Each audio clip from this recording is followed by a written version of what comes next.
Bienvenidas y bienvenidos a una nueva sesión práctica de nuestro curso Shiny y Web Mapping con R y Google Earth Engine. En este ejercicio ya hemos visto hasta el momento que podemos realizar mapas estáticos utilizando las librerías de graficación como son ggplot2 o las bases normales de R, ¿cierto? Que es la función plot, y que también podemos convertir estos gráficos estáticos en gráficos dinámicos, ya sea utilizando directamente Plotly, librería que nos genera HTML widgets, o podemos utilizar Leaflet, que es una librería de JavaScript. Ahora nos meteremos directamente en cómo hacer operativo este tipo de funciones de crear mapas dinámicos, pero en el contexto reactivo de una aplicación de Shiny. Para esto nosotros tenemos en nuestra carpeta de datos, inicialmente nuestro archivo geopackage, que es un formato vectorial de tipo base de datos SQLite, del censo INE para la región de Valparaíso del año 2017 en una carpeta que se llama vector ShinyApp. Nos iremos a esa carpeta donde tenemos nuestros datos o a la carpeta en la que ustedes quieran trabajar, y en nuestra interfaz de RStudio podemos directamente configurar un proyecto que va a ser una Shiny App. Podemos irnos acá directamente.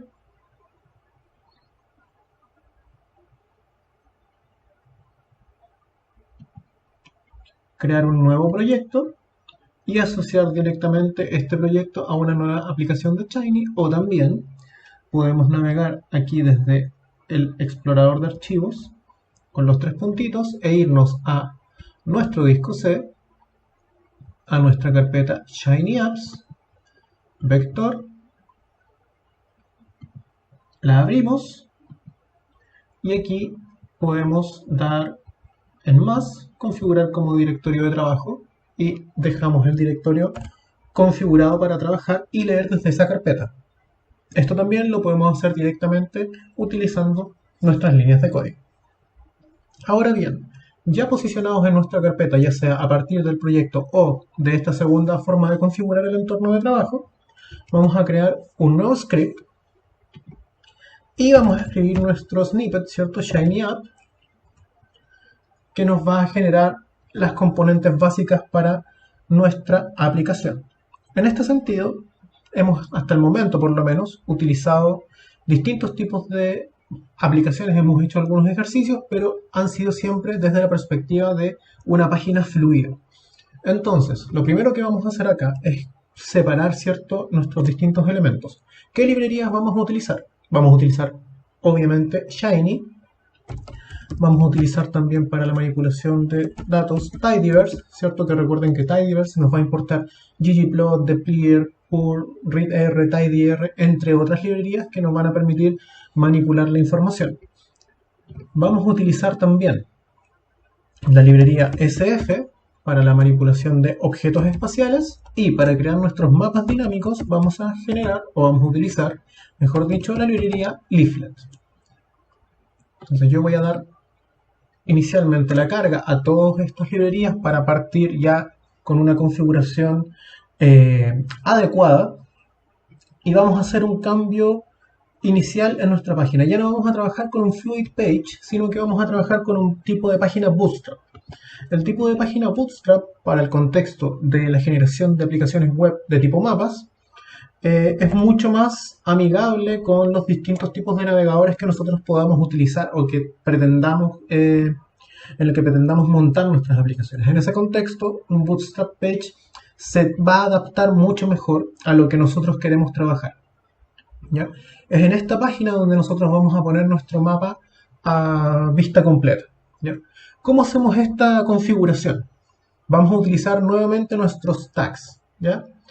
Entonces aquí, lo primero que vamos a hacer para configurar adecuadamente nuestra aplicación es, yo siempre dejo un espacio para partir la aplicación de forma ordenada, y vamos a llamar a nuestros tags. Entonces, dentro de nuestros tags, como vimos con anterioridad quizás, tenemos distintas alternativas de tags tipo HTML o CSS. En este contexto, nosotros vamos a hacer el tags de estilo, y dentro de nuestra función de estilo vamos a llamar al argumento type, siempre muy ordenado, y lo que le vamos a indicar en primera instancia es qué tipo de código vamos a utilizar. y vamos a utilizar aquí texto de tipo CSS. ¿Cuál va a ser ese texto? Es lo que vamos a poner a continuación. Lo primero que vamos a indicar es que esto es un container HTML donde el cuerpo de nuestra aplicación va a tener un ancho de 100%, es decir, usar todo el ancho disponible en la página independiente del tamaño de la pantalla. Vamos a separar con punto y coma, ¿cierto? Y que la altura, el height, también va a obedecer al 100%. Entonces ahí nosotros ya hicimos una primera configuración, que es decirle que tiene que utilizar el 100% de la página, el elemento que vamos a poner a continuación. ¿Y qué es lo que vamos a poner a continuación? Una salida reactiva. Y esa salida la vamos a llamar desde nuestro leaflet output. Y este leaflet output es lo que va a ocupar, digamos, el 100% de la página. ¿Por qué hicimos primero la configuración del tag style? Porque si ponemos 100% se va, digamos, por defecto Shiny tiene la configuración de que el mapa ocupe la mitad del espacio disponible. Entonces así forzamos a que el mapa sea a página completa. Entonces aquí, como ya sabemos, nuestro ID tiene que estar bien configurado. En este caso map va a ser el ID de este mapa, que es el único mapa que va a tener esta aplicación. Luego nos vamos al width y aquí indicamos que esto es el 100% y nos vamos a ir al height. Y en el height también tenemos que indicar que esto será el 100%. Entonces, ya tenemos configurado al menos nuestro mapa. Realizada esa acción, es decir, haber configurado nuestro tag y haber agregado nuestro leaflet output, lo que haremos ahora será básicamente irnos a el server. ¿Qué es lo que vamos a cargar en el server? Obviamente, nuestros datos. Entonces, lo primero es generar la línea para la lectura de nuestra información vectorial. Como es una capa pequeña, de no gran complejidad, la podemos leer directamente en SF y no nos va a generar un delay tan grande en nuestra aplicación. Si fuera algo más complejo, ahí tendríamos que, digamos, realizar una configuración un poquitito con más de detalle, ver si comprimimos o no los datos, si los simplificamos, etc. ¿Ya? Eso es algo a tener en consideración cuando tenemos mayor cantidad de capas o esas capas son más pesadas. Sobre todo hay que tenerlo en consideración con los vectores. ¿Ya? Entonces vamos a crear un objeto de nombre Valpo y ese objeto va a ser leído con la función readsf. Y como estamos localizados ya en nuestro directorio, como ustedes pueden ver, simplemente abrimos comillas y llamamos a nuestro objeto. Si yo leo este objeto directamente, que se los voy a mostrar acá, y veo su CRS, ¿cierto? Valpo me muestra que es un archivo que tiene una proyección UTM para la zona 19 con un datum WGS84. Ya sabemos que Leaflet nos permite trabajar, pero siempre en latitud-longitud. Por tanto, al momento de leer, vamos a utilizar las bondades del pipe, ¿cierto? Entonces vamos a hacer que lo lea y automáticamente lo transforme, es decir, lo reproyecta, se te transform,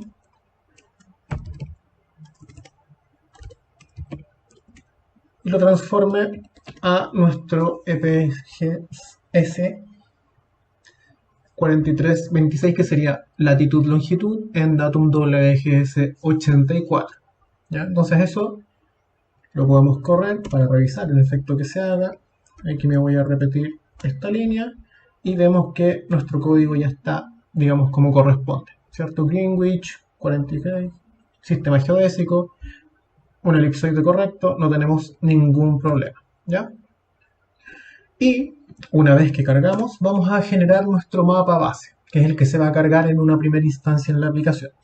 Entonces vamos a hacer el render del mapa base, y ese render lo vamos a hacer con las funciones de render clásicas que nosotros ya manejamos, ¿cierto? Para tablas y datos, pero ahora para un mapa. Entonces, ¿cómo renderizamos? Output, ¿cierto? Siempre la misma configuración, el ID de nuestro output, que sería map, y la función render leaflet.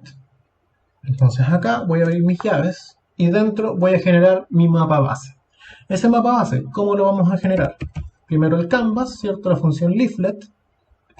Luego agregamos un pipe y vamos a trabajar con providers. Add provider style.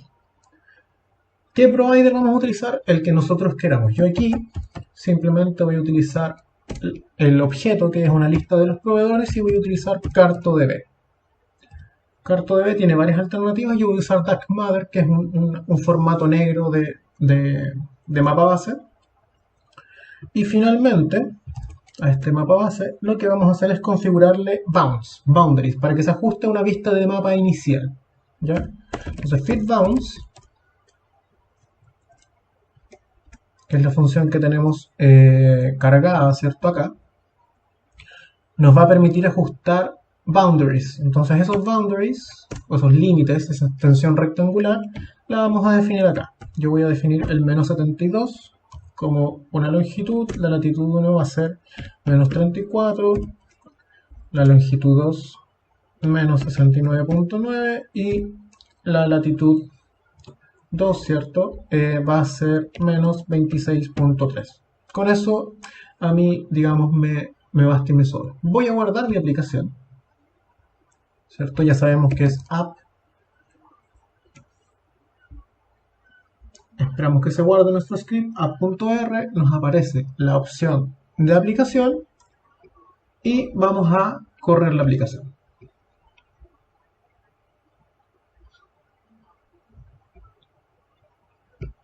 Vamos a agrandar acá y lo que debería aparecer, ¿cierto? Es este mapa. Entonces aquí tenemos un mapita que más o menos se ajusta y que nos mostraba, ¿cierto?, el mapa base. Entonces, como ustedes pudieron ver, el mapa se adaptaba, digamos, al 100% de la página. ¿Qué pasa si yo elimino aquí mi tag? Vamos a hacer la prueba para que ustedes vean que a pesar de que dice 100%,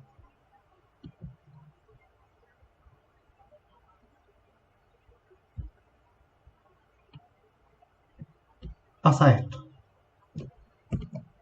No entiende la orden nuestra aplicación. Por tanto, si eliminamos el style, eso es lo que pasa con nuestra app.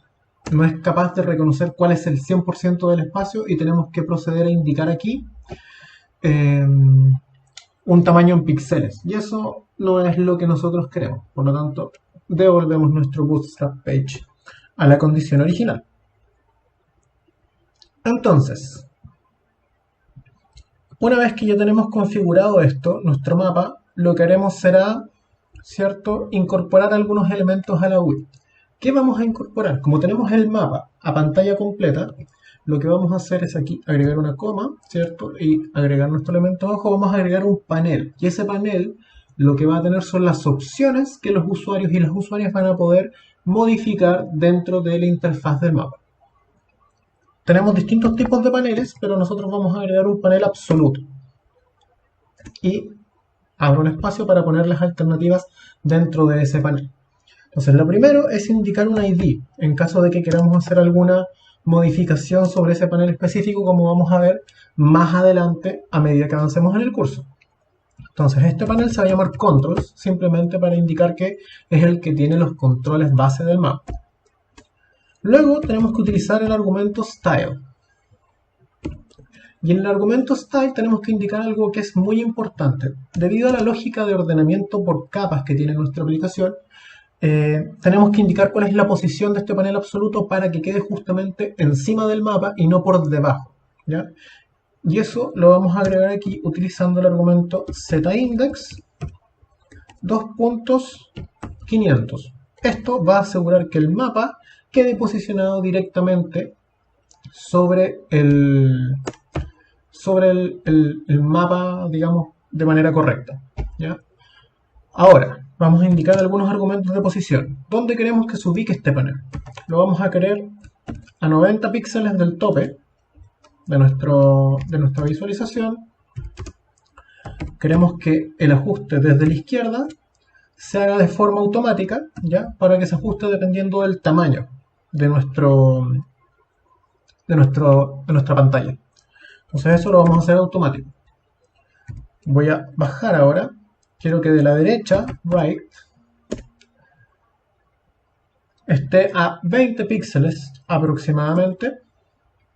Esto es configurable y súper personalizable, así que aquí ustedes pueden acomodar esto. Luego tenemos el bottom, a qué distancia lo quiero desde el fondo de la página, y también aquí quiero que esto sea automático, para que se ajuste de manera correcta. Finalmente podemos definir un ancho, que aquí yo lo voy a definir, aquí puse un punto y una coma, que lo voy a definir digamos con 400, considerando un tamaño estándar, puede ser automático, en fin, va a depender de cómo queramos que sea el comportamiento de nuestro panel. Y obviamente la altura también va a ser automática. Finalmente aquí abajo voy a agregar que este objeto es de clase panel. Aquí voy a acomodar bien los espacios para que se entienda muy bien el código. Panel de tipo default, porque yo después puedo agregar otros comportamientos que están un poquitito fuera de lo que tenemos ahora acá. Entonces ese es mi panel, ¿ya? Aquí si yo corro la aplicación, que nuevamente hay que guardarla, ¿cierto? Lo que me va a mostrar es una línea que está ahí dentro de mi mapa y como ven se adapta y se va ajustando. Quizás 400 píxeles es mucho, eso hay que definirlo una vez que vayamos viendo el comportamiento de la aplicación. De momento, a nosotros, o a mí en particular, no es algo que me moleste que se vea así. Ahora, una vez que ya tenemos nuestro panel, vamos a empezar a agregar elementos reactivos. ¿Qué elementos reactivos vamos a agregar acá? Como nosotros tenemos una capa, que es esta, capa Valparaíso, que tiene algunos campos de información, nosotros queremos observar cierta información. Tenemos el total de hombres, de mujeres, de vivienda, superficie, tenemos la densidad y podemos visualizar cualquiera de esos campos. Entonces, yo voy a hacer un listado acá y ese listado de opciones lo voy a agregar dentro de este panel absoluto. Entonces voy a poner una coma aquí y vamos a partir agregando este select input, que es la forma en la que yo voy a controlar cómo se va a visualizar la capa que va a estar cargada en el mapa. Entonces, lo primero, como ya sabemos, es poner el input ID. El ID de este input va a ser campo, ¿ya? Que es algo que sea fácil de recordar y que nos permita operacionalizarlo de manera muy clara. Vamos a poner un label, que es lo que el humano, entre comillas, va a ver, ¿cierto? Y aquí le vamos a decir seleccione un campo de la lista. Vamos a escribir una coma y nos vamos a ir directamente a las opciones. Entonces acá yo en las opciones puedo configurar que los objetos sean una lista, que sean un vector numérico de carácter, etc. Yo para simplificar la aplicación simplemente voy a generar un vector, ¿cierto? Que tenga el nombre real de los campos. Entonces yo sé que hay un campo que se llama t-on, que corresponde al total de hombres. Sé que hay otro que se llama t-mug, que es el total de mujeres. Sé que tenemos un total de población. Y sé que tenemos un t de vivienda. Y aquí puedo indicar o no cuál es el que va a estar seleccionado por defecto, que aquí yo voy a poner simplemente que sea el total de población. Entonces vamos a guardar y vamos a revisar que nuestro input haya sido agregado de forma correcta. Ahí tenemos las opciones. Obviamente en el server aún no están haciendo nada en particular, pero ya están las opciones agregadas. Entonces, como esta es una aplicación cortita, ¿cierto? Que es el primer ejemplo de ver el contexto reactivo utilizando Leaflet y Geodatos, ¿cierto? Entonces vamos a irnos operacionalizando esto en el server. ¿Qué es lo primero que vamos a hacer? Con el fin de generalizar lo más posible nuestra aplicación y hacer que ojalá esté menos sujeta a distintos tipos de posibles errores, debido a la operación o debido a cómo está configurado el server, vamos a generar o vamos a utilizar un objeto reactivo a partir de un event reactive. Y ese objeto reactivo, que va a ser el event reactive, va a controlar qué capa o cómo se va a visualizar la capa. Entonces, aquí vamos a generar un shape reactivo, ¿ya? Y ese shape reactivo lo vamos a generar utilizando un event reactive. Aquí yo voy a abrir un poco más de espacio para que el código quede centrado y se pueda ver muy bien para ustedes. Entonces, ¿cómo vamos a crear este reactivo? Vamos a crear un objeto Valpo filter, ¿ya? Y recuerden que los elementos reactivos de la familia reactive son los que me permiten almacenar un objeto en el caché para reutilizarlo en otros bloques de código. Eso es lo que nosotros queremos hacer ahora. Entonces, voy a hacer un event reactive. ¿Qué acción va a controlar este objeto reactivo? Va a ser el input campo, que es lo que nosotros estamos dando opción de que cambie. Entonces ese va a ser mi input reactivo. Voy a abrir mis llaves ahora y voy a agregar un requisito adicional. Y ese requisito, simplemente para asegurar que no haya ningún problema, va a ser el mismo que el que controla el input. ¿Qué quiero hacer con esto? Por ejemplo, si yo este objeto que está acá se corre y se crea antes, o se corre antes de que exista en la interfaz de usuario, ya sea por algún problema de renderizado, velocidad de internet o velocidad del servidor donde está corriendo la aplicación, puede que arroje un error al no crear el objeto reactivo como corresponde. Entonces aquí le estamos diciendo que sí o sí, input campo no puede ser un elemento que no exista antes de correr el código, ¿ya? Independiente de que lo esté mirando los cambios, también le decimos que tiene que existir. Entonces eso es importante para controlar algunas reacciones no deseadas, ¿ya? También podría ser un isolate, pero el require es un poquitito más consistente. Ahora bien, vamos a crear un elemento capa dentro de este código y vamos a utilizar Valpo, que es nuestra capa de entrada. Y aquí yo, si bien no es necesario que haga esto, lo voy a hacer para que se entienda desde dónde está saliendo esta función. Desde Deployer vamos a utilizar select, ¿ya? Y que vamos a seleccionar el campo, ¿cierto? Input campo, que el usuario accione.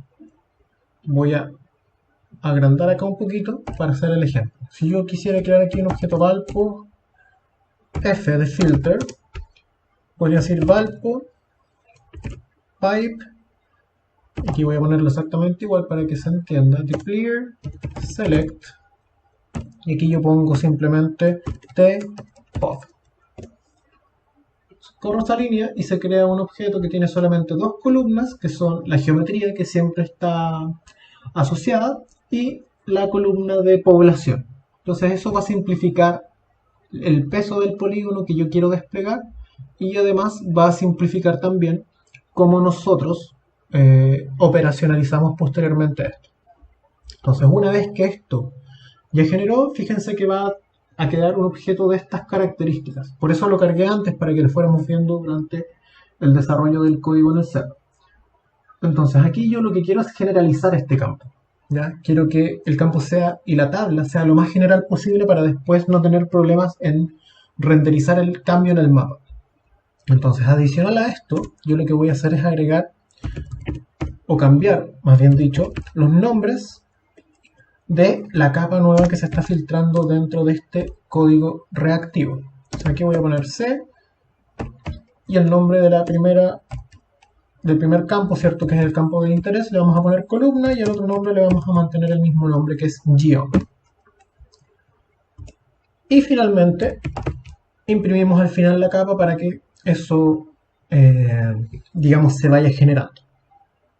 Lo vamos a dejar en este orden, y ahí nosotros ya tenemos mapa base, la carga de los datos, y el shape reactivo filtrado, que es el que vamos a utilizar en la siguiente sección del código.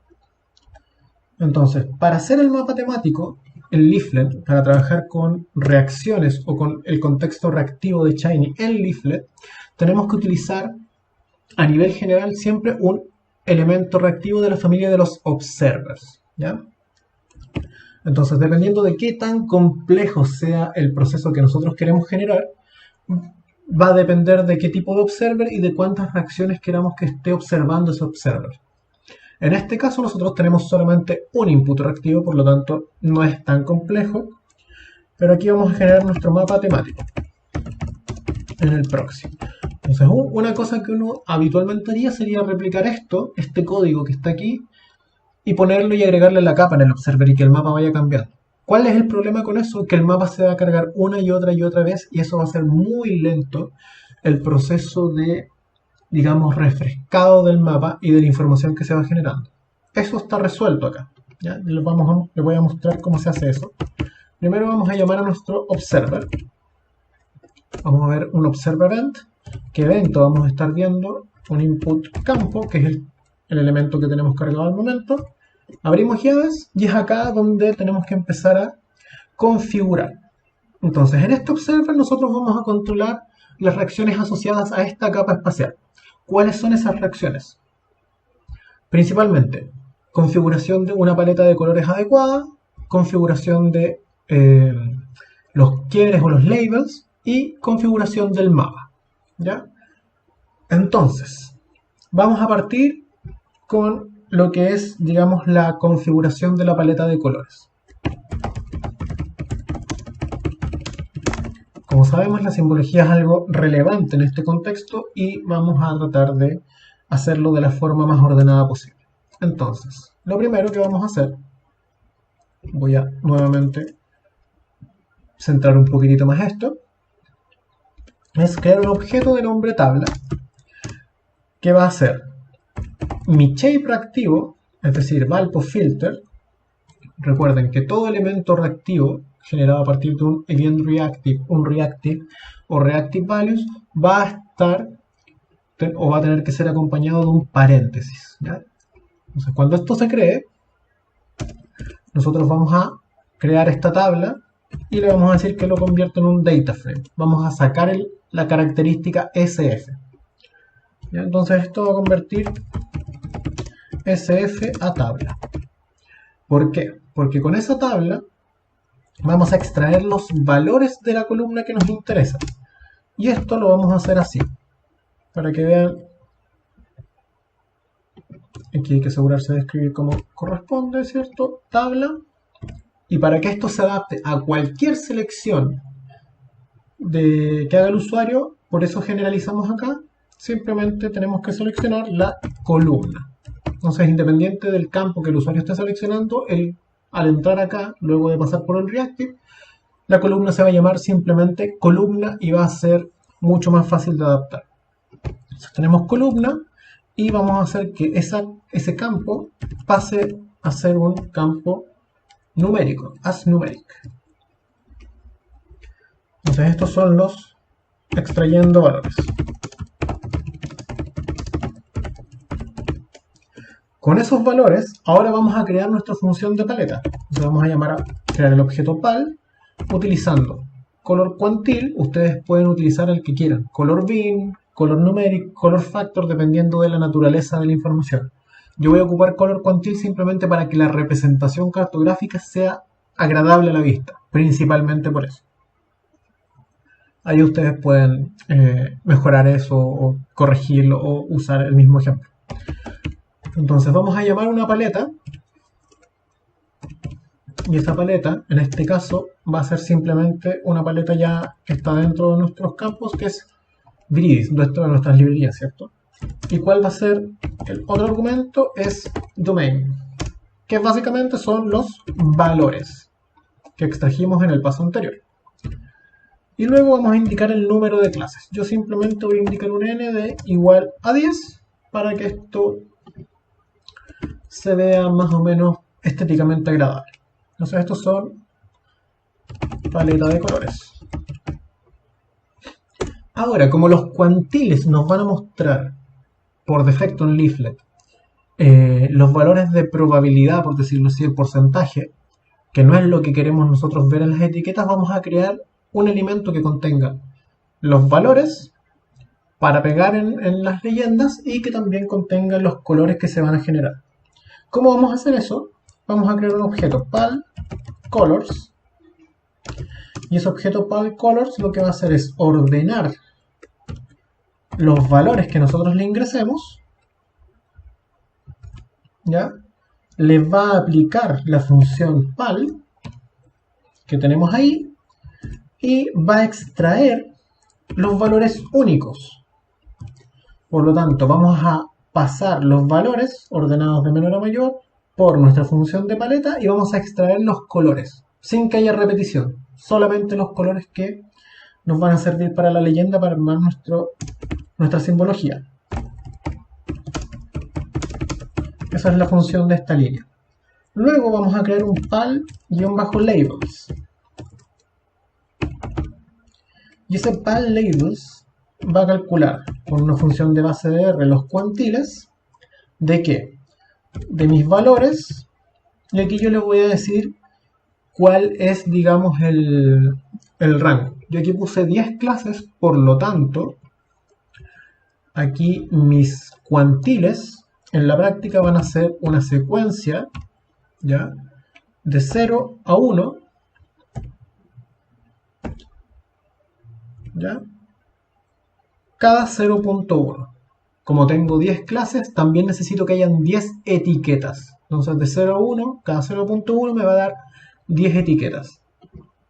Entonces esto es creación cuantiles para labels. Labels, ahí sí. Y ahora vamos a sobreescribir pal labels. ¿Y qué es lo que vamos a hacer? Vamos a pegar, vamos a usar la función paste, y aquí vamos a extraer con la función lag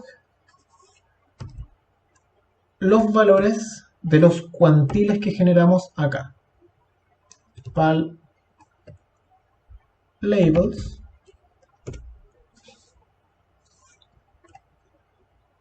coma pal labels, y vamos a decir que esto lo separe.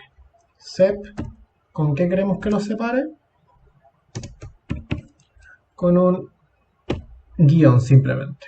Guión espacio, para que quede correctamente separado. Y acá yo le voy a decir que me quite el primer valor. ¿Por qué voy a remover el primer lag? Porque el primer lag siempre es un NA. Entonces vamos a remover.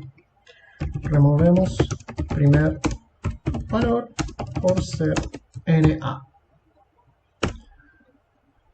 Hecho eso, ya configurado adecuadamente ese aspecto de nuestro server, lo que haremos ahora será crear un mapa base reactivo, que lo vamos a poner acá, mapa base reactivo. ¿Y cómo vamos a crear ese mapa? Vamos a crear un objeto que se llame ProxyMap. Y ese mapa proxy se va a crear con la función leafletProxy, que está hecha para evitar que generemos una recarga constante o recurrente del mismo mapa, sino que vamos a actualizar el mapa que ya está cargado. Y eso acelera mucho el proceso de visualización. ¿Cómo se llama mi mapa? Map. Y vamos a agregar aquí clear controls, ¿ya? Y clear shapes. ¿Qué es lo que hace esto? Evita que los controles se vayan duplicando y se vayan generando copias una encima de la otra. Y además, el clear shapes evita que también se genere una superposición, digamos, o una duplicación de nuestras capas. Entonces ya tenemos esta parte del mapa base creado. Ahora, no hemos agregado aún nuestra información. ¿Qué es lo que vamos a modificar ahora? Un condicional, ¿ya? Cuando nosotros pensamos en aplicaciones, siempre tenemos que tener presente, ¿cierto?, que vamos a utilizar o vamos a recurrir a funciones condicionales. La más común es el uso del if-else. Si hago algo, pasa esto. Si hago otra cosa, pasa esta otra cosa. Ese es el uso de condicional. Aquí tenemos dos caminos para asegurarnos de que la información salga como nosotros queremos que salga. Uno de esos caminos es generar 4 condicionales que carguen 4 mapas distintos, o, como ya tenemos nosotros nuestra capa generalizada y tenemos la simbología aquí generalizada también para que sea independiente de lo que elija cada usuario en relación al nombre de los campos, podemos utilizar el condicional solamente para cambiar el título de la leyenda. ¿Ya? Y ese título de la leyenda sí va a estar condicionado por la selección de los usuarios. Entonces, vamos a usar condicionales para título de leyenda.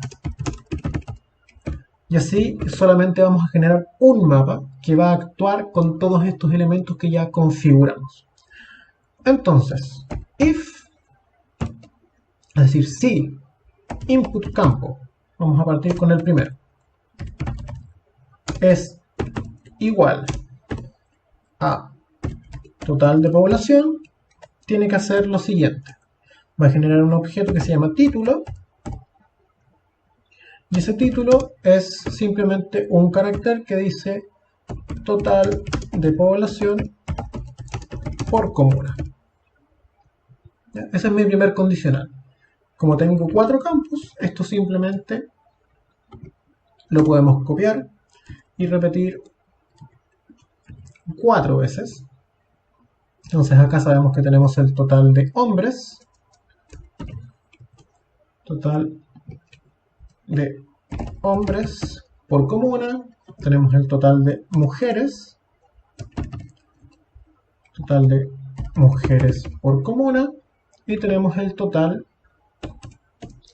de viviendas, que es lo que estamos usando acá, viviendas por comuna. Entonces, ya generado ese condicional, vamos a agregar ahora sí nuestra capa al shape. Entonces acá le vamos a poner mapa final, y esto va a ser proximap, que es nuestro objeto que almacena el mapa que creamos aquí, el mapa base, reactivo, y vamos a empezar a agregar cosas. ¿Qué es lo que vamos a agregar primero? Vamos a agregar add polygons, ¿cierto? Donde mi data es igual a valpo-filter, siempre objeto reactivo va con un paréntesis. Vamos a asignar un grupo, ¿cierto? Para reconocerlo dentro de nuestros layers, y este grupo va a ser simplemente censo INE 2017. Ahora, vamos a agregarle a esto, perdón, acá, en la función fillColor,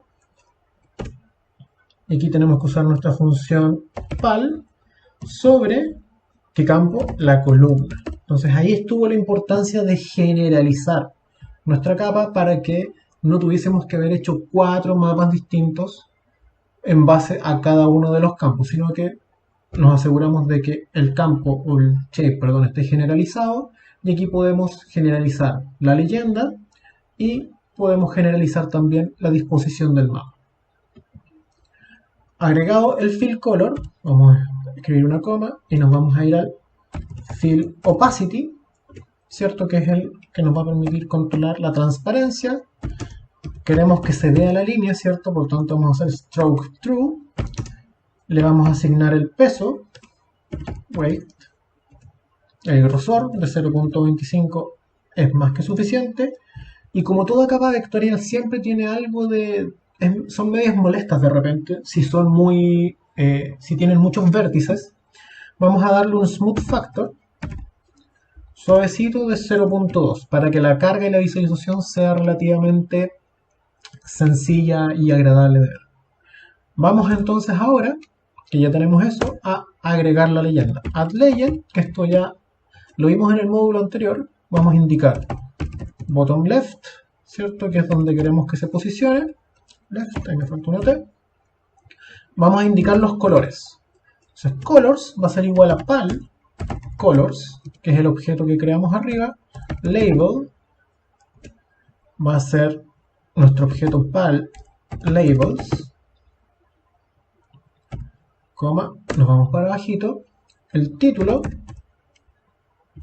¿cierto? El title de nuestra leyenda va a ser el título. que es el título que se genera reactivamente con los condicionales acá. Y vamos a darle también un opacity para que los colores sean coincidentes de 0.8 y vamos a darle un group para que la leyenda también group, pueda ser activada y desactivada a placer de los usuarios, simplemente dándole un group leyenda.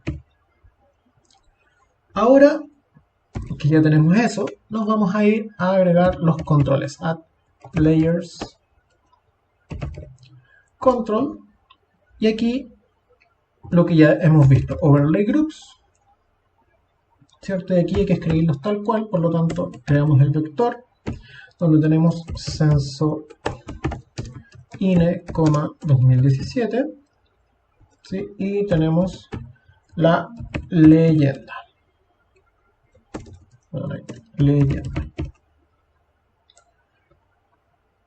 Y acá simplemente la posición,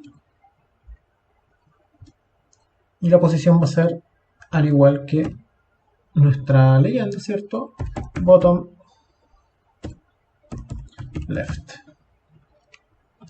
Guardamos nuestro script y veamos si esto funciona como debería funcionar. Entonces fíjense acá que tenemos nuestra leyenda con el total de población por comuna. Podemos activar, desactivar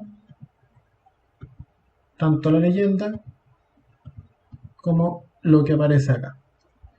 Si cambiamos de campo, al total de mujeres, cambia. Leyenda, total de mujeres por comuna, cambia la simbología, y podemos ver lo mismo para el total de hombres y para el total de viviendas.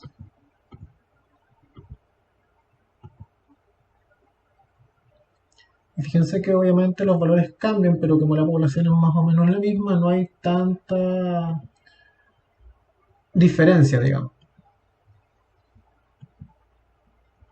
Entonces eso ya está operativo. Si ustedes se fijaron, todo quedó relativamente funcionando de forma adecuada. Entonces, ahora, ¿cómo podemos seguir mejorando nuestra aplicación? Ya tenemos nuestro campo, ¿cierto?, de información. Ahora lo que queremos es que el usuario o los usuarios puedan ver el valor de un campo en específico o de una comuna en específico. Para eso tenemos dos opciones que son los pop-up o los labels, ¿ya? Vamos a ver rápidamente la diferencia. Si agregamos el argumento pop-up, podemos decirle que queremos que muestre la información de la columna y que esa información de la columna la pase por un asCharacter. ¿Por qué estoy pasando esto por la función asCharacter?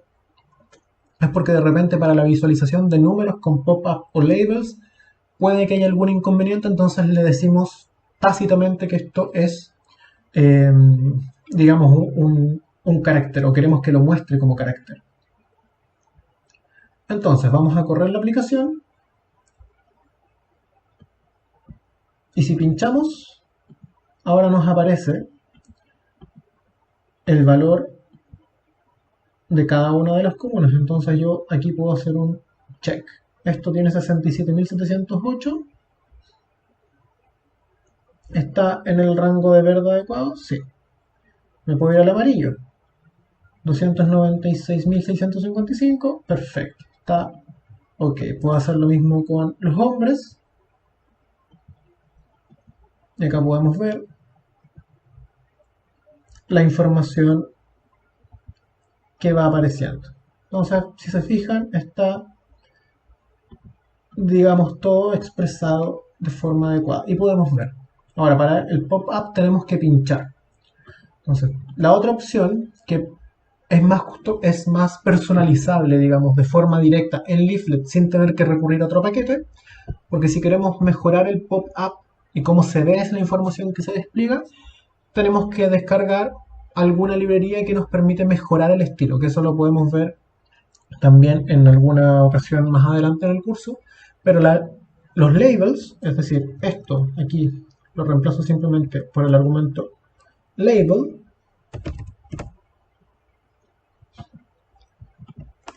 y en lugar de tener que pinchar, simplemente, como van a ver ahora, cuando yo cargue esto,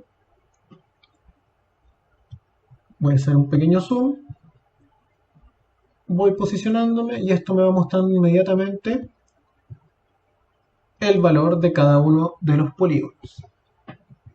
Entonces, el label hace eso y un poco la gracia del label es que lo podemos editar directamente en HTML utilizando el argumento label options. Entonces aquí yo voy a agregar ese argumento, voy a poner coma aquí, label options,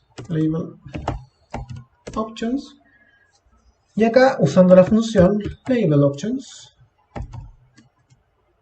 voy a indicar algunos argumentos principalmente de estilo. Style va a ser igual a, y aquí voy a generar una lista. ¿Ya? Entonces aquí, esto que me cierra acá lo voy a pasar para abajo para que no haya... o lo voy a dejar acá. Vamos a meternos al paréntesis de la lista. Ahora, esto que voy a poner aquí lo podríamos poner antes y después pasarlo como un objeto acá, pero la idea es que esto sea un poquitito más claro para todos. Entonces acá el primer argumento es color de mi lista y color va a ser igual a black. Quiero que mi etiqueta sea negra. Coma. Me voy para abajo. Segundo argumento, tamaño de fuente, font size, ¿cierto? El font size va a ser aquí de 16 píxeles. Me voy de nuevo para abajo. Escribo font family, ya, con los argumentos de estilo. Y esto va a ser simplemente serif. Aquí ustedes pueden elegir los formatos que les parezcan más adecuados para los labels. Y quiero que esto además sea, o me muestre la leyenda con negrita. Entonces font weight, si no me equivoco, font weight va a ser igual, aquí, perdón, igual a bold. Eso ya configura, digamos, de forma dinámica más directa mis labels. Entonces yo voy a correr esto. Lo vamos a hacer un zoom y fíjense lo que pasa. Aumenta el tamaño en negrita, familia serif, y está completamente editado desde label options con este código para los elementos gráficos. ¿Ya? Ahora bien, ¿cómo podemos mejorar todavía un poquitito más aún nuestro código? Es resaltando los polígonos que están seleccionados o sobre los que estemos pasando. ¿Ya? Nos vamos acá de nuevo. Tenemos el paréntesis de la lista, tenemos el paréntesis de label options, abrimos una coma, nos vamos para abajo. Entonces, acá lo que vamos a hacer es justamente agregar estos highlight options, ¿ya? Entonces aquí vamos a decirle highlight, que es el argumento que nos permite resaltar. Highlight.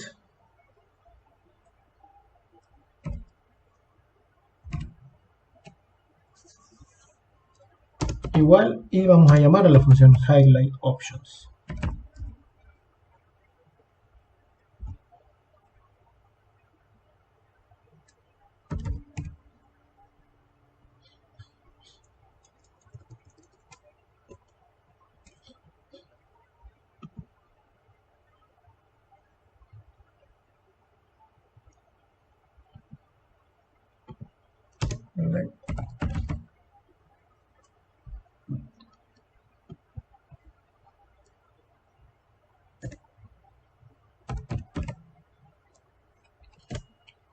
Entonces acá en Highlight Options, como vimos en la función, vamos a indicar simplemente algunos argumentos como son el peso, el weight. Vamos a ponerle weight 5. Eso es relativo de cómo ustedes quieran ver su realce. El color va a ser simplemente blanco para que se diferencie de lo que está alrededor. Vamos a cambiar también el Fill Opacity. Aquí me voy para abajo. Fill Opacity.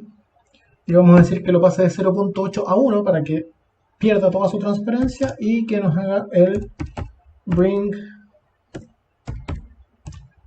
to Front. Y este Bring to Front lo vamos a setear como True. ¿Ya? Guardamos nuevamente nuestra función, nuestro script, y simplemente damos correr. Y vemos lo que pasa con nuestros polígonos. Nos aparece la leyenda, se realza y ya no es transparente como los polígonos que están alrededor, sino que ya vemos cómo se mueven y podemos destacar, digamos, sobre el polígono que estamos posicionados. Podemos activar y desactivar, y podemos también activar y desactivar la leyenda y modificar los campos de información. Entonces, en esta pequeña sesión hemos visto cómo hacer operativo en un contexto reactivo de Shiny el uso de geodatos de tipo vectorial, considerando el uso de leaflet, el uso de conductores reactivos de tipo reactive y el uso de mapas en el proxy utilizando la familia observer, renderizando nuestro mapa y configurando opciones de etiquetado y también opciones de destacar polígonos. En el próximo video vamos a ver cómo realizar este mismo proceso reactivo utilizando archivos de tipo raster, es decir, imágenes o matrices grilladas.